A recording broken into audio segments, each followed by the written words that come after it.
Hi friends, ఎలా ఉన్నారు? నేను మీ Purushottam. Welcome to our channel Hema Purush. రండి, సరదాగా జువ్వలదిన్నె గ్రామం దాకా వెళ్ళొద్దాం. జువ్వలదిన్నె అనే పేరు వినగానే మీకు ఒక ప్రముఖ వ్యక్తి గుర్తొచ్చి ఉండాలి. అలా వచ్చి ఉంటే కామెంట్ సెక్షన్లో తెలియజేయండి. మనం ఇప్పుడు జువ్వలదిన్నె ఫిషింగ్ హార్బర్ దగ్గర ఉన్నాము. దీని గురించి తెలుసుకునే ప్రయత్నం చేద్దాం. The Juvvaladinne fishing harbour, located in Nellore districts, భోగోల్ mandal, Andhra Pradesh, is a significant project that promises to Boost the local fishing industry.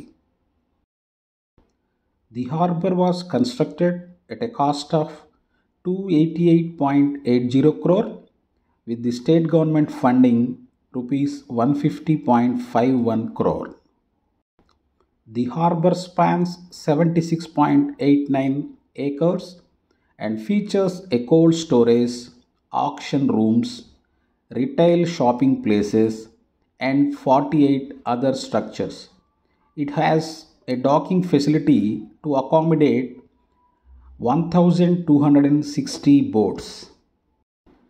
The harbour is designed to handle 41,250 metric tons of fish catch annually and will directly benefit around 6,100 local fishermen. The harbour is expected to stimulate the growth of subsidiary fisheries-based industries, accelerate fisheries trade and economic activities, and create ample employment opportunities in the region. The project was approved under the Blue Revolution Scheme, a centrally sponsored scheme that aims to promote the fisheries sector.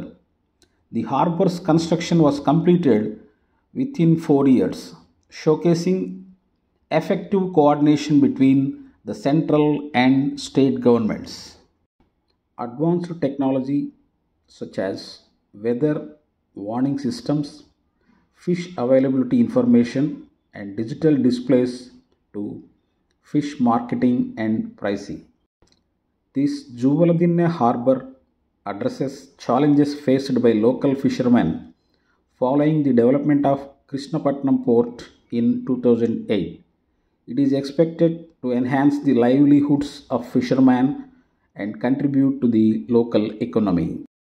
ఇదండి క్లుప్తంగా Juvvaladinne fishing harbour గురించి తెలుసుకుంటూ మన ప్రయాణాన్ని కొనసాగిస్తూ almost harbour దగ్గరికి వచ్చేసామండి.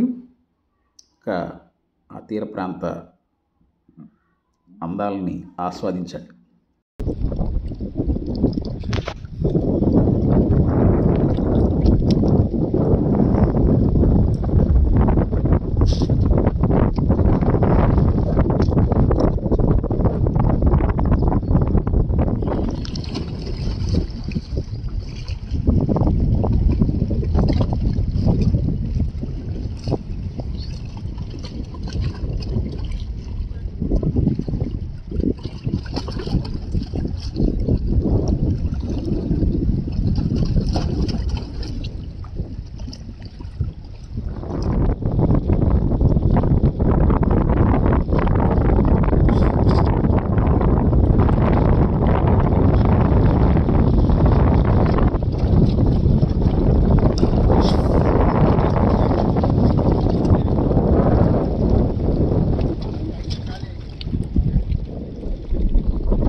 ఇంత పెద్దది.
ఈ హార్బర్ నెల్లూరు నుండి 54 కిలోమీటర్ల దూరంలోను, కావల్ నుండి 23 కిలోమీటర్ల దూరంలోనూ ఉన్నది.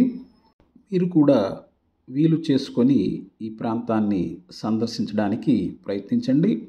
మీరు మొదటిసారిగా మా వీడియో చూస్తున్నట్టయితే ఈ వీడియో మీకు నచ్చినట్లయితే లైక్ చేయండి, కామెంట్ చేయండి, సబ్స్క్రైబ్ చేయడం మాత్రం మర్చిపోవద్దు. ధన్యవాదములు.